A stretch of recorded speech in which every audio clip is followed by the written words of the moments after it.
I thought it was acid reflux. Doctor casually said it was acid reflux. So I took my meds, doubled up on my meds, and I was puking. Then about a year ago, it was spaghetti. Still remember the meal. Leftover spaghetti. Stuff I cook. I know it's going to be cooked correctly. I thought I got food poisoning. Started in my back as soon as I ate, and I was in the bathroom throwing up violently for hours. Then when I got done, I just shrugged it off. I ate something. That was food poisoning. Then I thought I got food poisoning again because I had a burrito. Because of my occupation, I eat usually on the road from convenience stores. Not the healthiest thing you can do, but I really have no choice. When your ass is stuck on a train for 12 hours, a burrito from the convenience store sounds really good. Ate it, got sick, down in my home away from terminal, down in Guernsey, Wyoming, where I work out of. I don't work out there, but I go down there a lot. Got sick. Came back, felt good, just exhausted. Almost went to the doctor that time. I should have went to the hospital. Then me and my wife were about to go on vacation the weekend before vacation. I was going to work into the weekend. And then I decided I'd go down to the grocery store, buy me a pastry and a milk, and got violently sick again. I mean, it was bad. And I was thinking, well, next 3 days I was tippy-toeing around because I wanted to go on vacation, and I've been wanting to go to this place in New Mexico since I was a kid. I've stayed away from pastries ever since. Negative reinforcement. So about 2 months ago, the scratching started.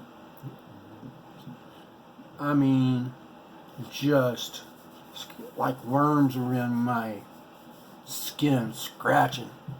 Got scarred from scratching. I was having scabs in places. Surprised my employer didn't grab me and say, hey man, you need to do a drug test because you're probably going to test positive for meth the way you're acting. I'd take off my shoes and scratch my feet, and I'd put tons of cocoa butter on me, probably about a bottle every 3 days. What I didn't know is my gallbladder was going south. Could have been a lot worse. Could have been something like stage 4 cancer if you don't get it checked out. That's my fault because I was stupid for not getting it looked at sooner. So I went on Google and I went down and I wrote everything, all my symptoms down on a piece of paper. Went to my medical professional and I said, I respect your medical training and all your classes, but everything that Google's telling me is I've got a bad gallbladder and here are my symptoms. Let me go over them with you. Symptom 1 was pain in the side and the center. I could always feel it coming on with these attacks. Vomiting violently. Pain while breathing. I mean, dark urine for a few days. Yeah, that was a wake-up call. Clay-colored shit, where your shit just looks really very light brown. You're gonna know. And then it'd go away and maybe last for 8 hours. But this time, my urine never cleared up. It was like tea.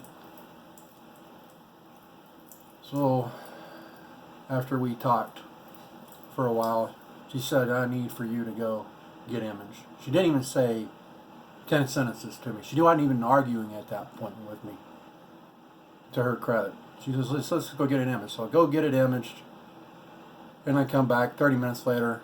I've got on my voicemail saying, you need to go talk to a surgeon. Your gallbladder's full of stones. So I go to my surgeon, take time off from work, and we arrange for my gallbladder extraction. And there's some fancy medical term, but I'm just going to call it gallbladder extraction because I know I'm going to slaughter the name.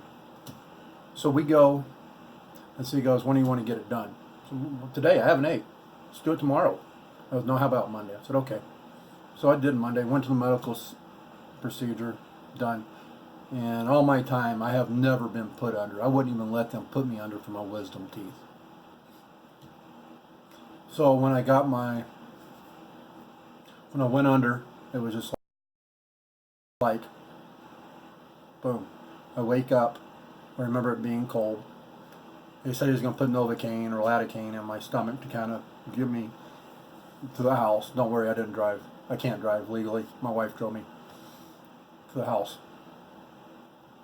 So we get home, and I'm okay. The hardest thing I had was getting out of bed. And that lasted for about a night, maybe 2 nights. Had problems urinating, which kind of was a red flag. But I mean, nothing serious happened. I mean, it was just weird when you can't piss, but you want to. It's just weird. So the next day he calls, hey, you need to do blood work. So I went up and did blood work. By this time, scratching had stopped. Scratching lasted for at least a month and a half. The scratching, the itching stopped. I was considerably healed up within 4 days. So I go get my blood work done, my labs, and then he comes back, calls me, hey, your bilirubins are high. You've got a blockage in your main bile duct from a rogue gallstone getting stuck in my bile duct before my gallbladder was extracted. So after we go through after all that, I have to have a second operation. So I go back down, and they have what you call ERCP. It goes in there through your mouth, down your gut, into your main bile duct. This thing stuck. He said it was the equivalent of birthing a baby. So after he got it out, it was 8 millimeter. He put a stent in. So after putting the stent in, 3 weeks later, I had to go get it out. And it was pretty easy. The second one was easy. The second surgery was easy, except for my mouth was really sore. Sucked down on a couple of hard candies, and it's all good.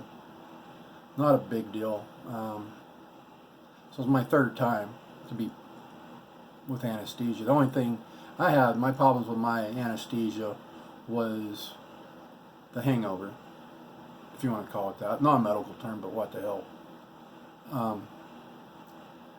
It was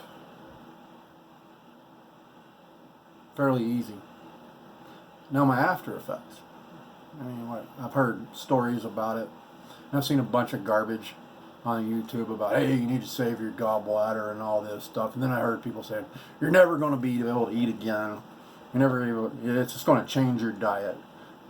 Nothing changed my diet. I had pico de gallo and a big ass burrito when I had Mexican food the next day, and enchiladas. No big deal. The only thing is a little bit more sensitive toward I call hard dairy, which is milk, creamer, etc. And everything after that was great.